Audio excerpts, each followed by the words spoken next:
June 5, 2024 was a historic day for the Indian stock markets. It was the day India broke the world record for most orders processed in a single day, 19.7 billion. Naturally, markets were euphoric and retail investors were all in. And of course, no one was happier than the discount brokers. Just take Angel One, India's third largest discount broker, for instance. Like most of its contemporaries, it saw its broking revenue hit a record high on that fateful day. That was a phase when it felt like everyone was trading. The stonks were stonking, life was good. But cut to present day, and you'll realize that things have not played out quite how Angel One would have hoped. It flunked its latest earnings test. In the March quarter, revenues dropped 30% year on year, profits have slumped to its lowest in 3 years, and what's perhaps most concerning is that its biggest cash cow, futures and options trading, the bread and butter of India's young speculators, well, that's also down by 40%. What changed between June 5th and now? Well, for starters, just a couple months later, the SEBI stepped in and clipped the wings of the F&O market. Contracts got bigger, expiries got fewer, margin rules got tighter. And with more and more rules being instituted, casual traders who were making the most of the 2020 to 24 retail boom started to lose interest. That's what made platforms like Angel One really start to bleed. At the end of the day, this is a company with a pretty straightforward business model. It charges 20 rupees or less per trade and then lends against those trades at high interest rates. A big chunk, and by that I mean more than 90% of its revenue, comes from those two levers alone. So naturally, if people stop trading, Angel One is in trouble. When the markets were roaring, this was enough. In fact, its simplicity was what made Angel One stand out at the time. But now, that just isn't enough. Of course, Angel One is going all out to reverse its fortunes. Why else would it buy itself a front row seat at India's most expensive distraction by becoming a title sponsor of the Indian Premier League? That's not all. Another big part of its reinvention plans is centered around becoming a super app. It's a smart pivot, but a tough time to execute it. Welcome to Daybreak, a business podcast from the Ken. I'm your host Rahil Philippos, and I don't chase the news cycle. Instead, every day of the week, my colleague Snigdha Sharma and I will come to you with one business story that is worth understanding and worth your time. Today is Wednesday, the 14th of May.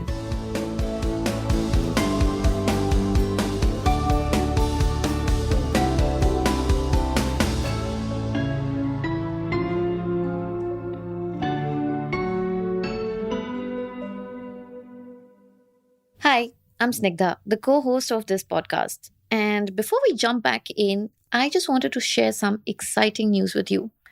Daybreak is growing and we are looking to grow our team too. And if you're a journalist who listens to Daybreak and thinks, I wish they'd cover this, or I know exactly what would make Daybreak even better, we would love to hear from you.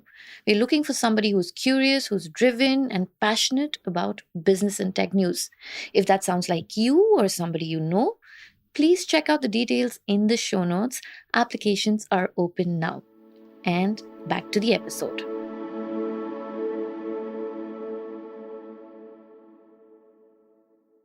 It has been a tough year so far for discount brokers. Angel One, for instance, lost 176,000 clients during the March quarter. On an earnings call, founder and CEO Dinesh Thakkar still sounded upbeat. He implied that there was no reason to worry. Naturally, in a bull market, there would be more people investing and therefore more customers. And currently, we are in a bear market, which means customers are waiting for the right time to re-enter. But at the same time, he did admit that things would stay somewhat subdued throughout the first half of fiscal 2026. You see, up until not so long ago, discount brokers like this one had an absolute dream run. Back when markets were frothy, all you needed was a functioning website and trades would just pour in. With that, obviously, came revenue. All these brokers made hay while the sun was blazing.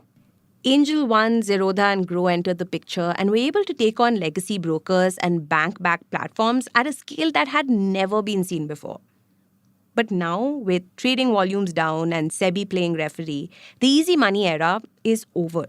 And Angel One and its peers have realized that just being enthusiastic and present isn't enough of a business plan. Angel One is going down the super app route. But an analyst at Avendus Spark said that won't make a meaningful contribution to revenue in the near term. After all, its bread and butter is options trading. But you see, Angel One wants to be more than a broker now. It wants to be an asset manager with its own passive funds and exchange traded funds. And it's already rolled out its lineup: a total market index fund, a matching ETF, and a one day rate liquid ETF. You can now buy the whole market or a super safe slice of it without even leaving the app. But this is India we're talking about, not the West. Incomes are lower, and retail investors still overwhelmingly favor active funds. Even the new age fund houses like Navi and Zerodha have been struggling to substantially increase AUM. For context, Zerodha's jumped 10 times in a year to 5,000 crore rupees. But according to an asset manager at a leading AMC, a fund house would need an AUM of 50,000 crore rupees to make profits of 100 crore. So basically, the approach is simple: scale or die. The bigger point here is that broking alone just won't cut it. Motilal Oswal gets 40% of its revenue from asset management. ICICI Securities, 18%. In comparison, less than 3% of Angel One's revenue directly comes from the distribution vertical, which also houses the asset and wealth management businesses. But its AUM numbers are nothing special. As of March 2025, Angel One had 74 crore rupees in asset management and 3,790 crore rupees in wealth management. Kotak Mahindra Bank's wealth platform manages 8.9 lakh crore rupees in comparison. But still, the move into wealth and asset management does make sense. At the end of the day, broking customers will come and go, but it is the wealthy that stick. They'll stick around regardless of the market. That also means Angel One's target group has to change dramatically. It's no longer catering solely to 20-something new investors, but HNIs from cities like Mumbai and Delhi who want quarterly reviews, tax optimization, portfolio commentary, someone to call them personally when the Nifty drops 200 points. A push notification just won't cut it anymore. That is a full-blown makeover, and it comes at a cost.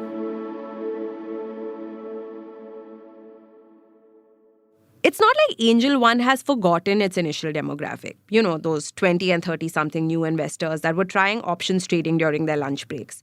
It wants to hold on to that customer base, but recognizes that it can't rely on hobbyists if it wants to make it in the brokerage market.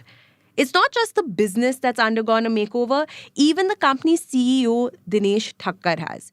His look was once very old-school finance, with the slick back hair, formal shirts and trousers.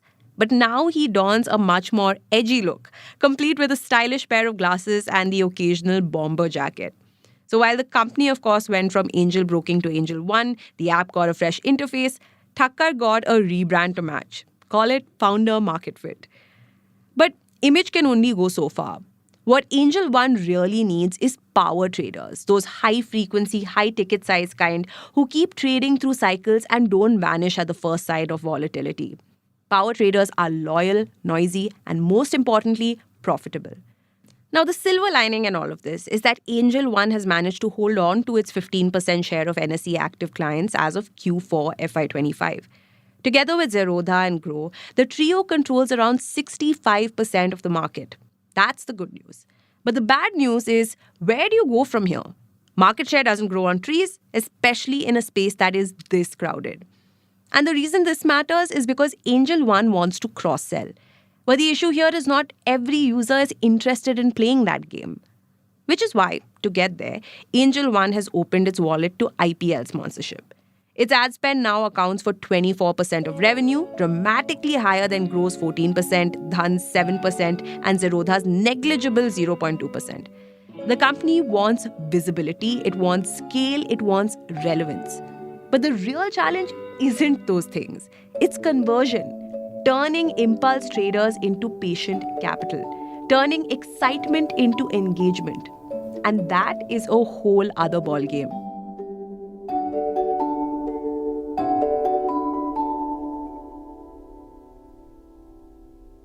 Daybreak is produced from the newsroom of The Ken, India's first subscriber-focused business news platform.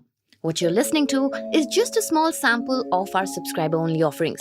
A full subscription unlocks daily long-form feature stories, newsletters, and podcast extras. Head to theken.com and click on the red subscribe button on the top of the website. Today's episode was hosted by Rahil Philippos and edited by Rajiv CN.